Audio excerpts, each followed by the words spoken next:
네, 전날 좀 무거웠던 유럽장의 분위기가 상당히 좀 가벼워졌습니다. 뉴욕장도 샌디가 지나간 이후에 좀 가파른 상승세가 전개가 되면서 다시 좀 분위기가 밝아지고 있는데요. 어떤 이슈들이 오늘 시장에 영향을 미쳤는지 정리해서 살펴보겠습니다. 이투데이의 민태성 부장 나와 있습니다. 부장님 어서 오세요. 안녕하십니까? 네, 반갑습니다. 오늘 좀 좋은 뉴스들이 좀 많이 나왔죠. 헤드라인 먼저 정리해 주시죠. 네, 오늘 미국의 주요 3대 지수가 일제히 강세로 장을 마감했습니다.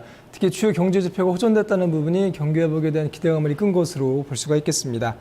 어닝 시즌과 관련해서는 업종 대표 기업들의 실적은 혼조세를 보였습니다. 화이자의 실적은 기대에 미치지 못한 반면에 엑슨모빌은 개선된 것으로 나타났고요. 허리케인 샌드와 관련해서는 무디스가 샌드로 인한 경제 피해가 사상 최악의 수준을 기록할 수 있다라고 전망을 했습니다.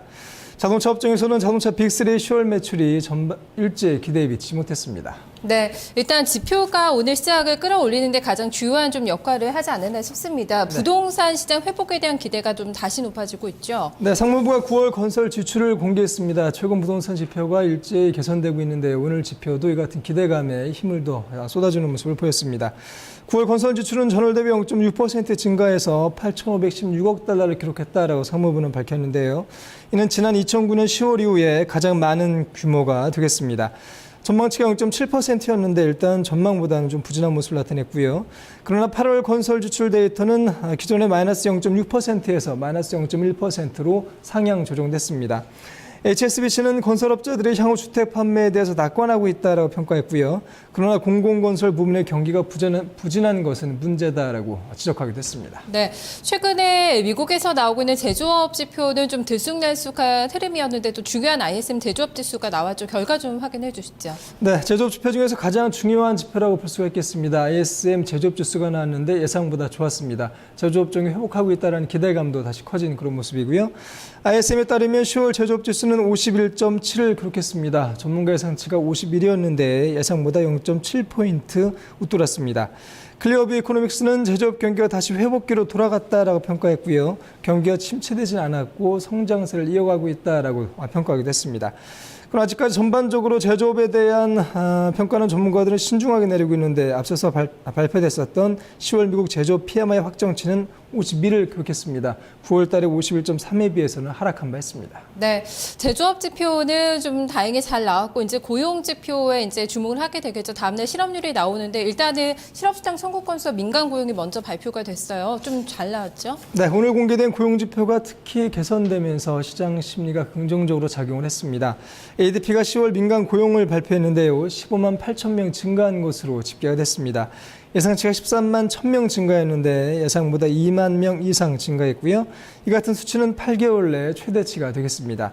또 노동부가 공개한 지난주에 신규 실업수당 청구 건수는 전주보다 9천 건 줄었습니다. 36만 3천 건을 기록을 했는데요.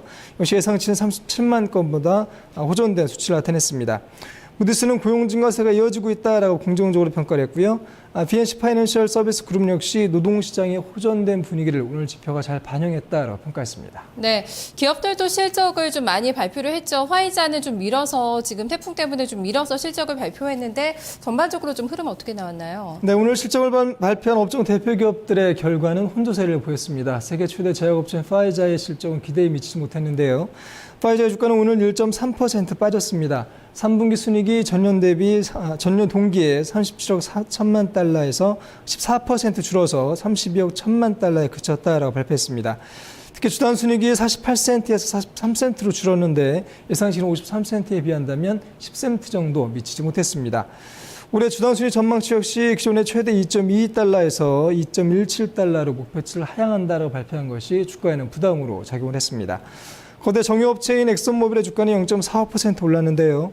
3분기 주당 순이익이 2.09달러를 기록을 해서 예상치인 1.96달러보다 좋았다라고 발표한 것이 호재가 됐습니다. 네, 샌디 이후에 경제적인 피해가 어느 정도가 될 것인가 조금 더 정확한 좀 집계가 나오고 있는 것 같은데요. 어제 얘기됐던 금액보다는 좀 늘어난 것 같아요. 네, 그렇습니다. 샌디에 대해서는 경제적 피해가 더욱더 커질 수 있다는 우려가 확산되고 있습니다. 오늘 무디스가 이 같은 전망을 내놨는데 예상보다 좋지가 못했습니다. 무디스의 마크 잔디 이코노미스트는 샌디의 경제적 피해가 500억 달러를 훨씬 넘을 넘어설 수 있다라고 전망을 했는데요. 카트리나가 기록했던 1,200억 달러를 넘어서서 사상 최악의 피해로 커질 가능성이 있다라고 지적을 했습니다. 현재 샌디로 인한 미국의 사망자 수는 최소 85명 이상으로 증가한 상태고요.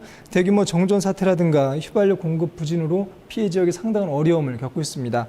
실제로 뉴저지주는 180만 가구, 전체 가구의 45%가량이 정전으로 전기와 인터넷 사용을 하지 못하고 있는 상태입니다. 네, 자동차 업계도 역시 좀 샌디로 인한 좀 피해를 받고 있다는 소식이 전해지고 있죠. 네, 빅3가 10월 판매 데이터를 공개했는데 모두 기대에 미치지 못했습니다. 10월 월말에 샌디가 발생했습니다만 허리케인의 여파를 피해가지 못한 것으로 볼 수가 있을 것 같고요. GM의 판매는 전년 동기 대비 4.7% 증가했습니다.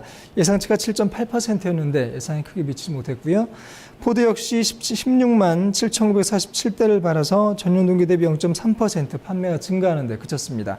전망치가 3.2%였는데 기대에 크게 미치지 못했습니다. 클라이슬러 또한 시장은 15% 판매가 증가할 것으로 전망했습니다만 실제로는 10% 증가하는 데 그친 것으로 나왔고요. 그러나 오늘 시장이 강세를 보이면서 자동차 업종의 주가 또한 모두 올랐습니다. GM과 포드가 0.7% 정도 올랐습니다. 네, 알겠습니다. 오늘 소식 잘 들었습니다. 고맙습니다. 감사합니다.